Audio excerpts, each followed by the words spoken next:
Mise en marche des moteurs, attente d'autorisation de la tour de contrôle, décollage. La suite, une série de voltiges des plus insensés, de quoi faire tourner la tête des centaines de spectateurs de ce meeting aérien de Dieppe, organisé par le club des Ailes Tourangelles. Au programme, présentation de 25 avions venus de toute la France. Alors aujourd'hui, nous avons des Pitts, des Yak, un T6, des avions bois étoile, des avions métalliques et qui ont largement plus de 30 ans. En ouverture de ce meeting aérien, la petite patrouille de l'aérodrome de Dieppe, les vols en parachute qui laissent leur place à la vedette du jour, le Simba, un nouvel avion qui devrait s'imposer largement dans les aéroclubs français. Son concepteur et constructeur est venu de son entreprise du Cantal, Issoire Tour, 1 heure de vol.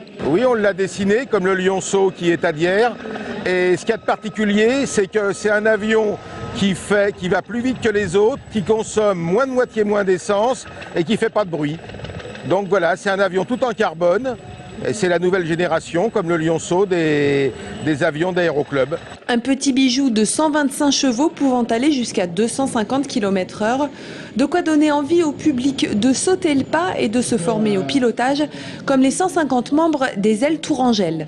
Moi, j'ai été piqué par devenir pilote en rencontrant un de mes amis qui m'a emmené faire une superbe balade au-dessus des Vosges et de la plaine d'Alsace. Et puis après, je suis venu à l'aérodrome de Dieppe et c'est comme ça que j'ai commencé. C'est donc ici à Dieppe que notre pilote a été formé par les instructeurs bénévoles.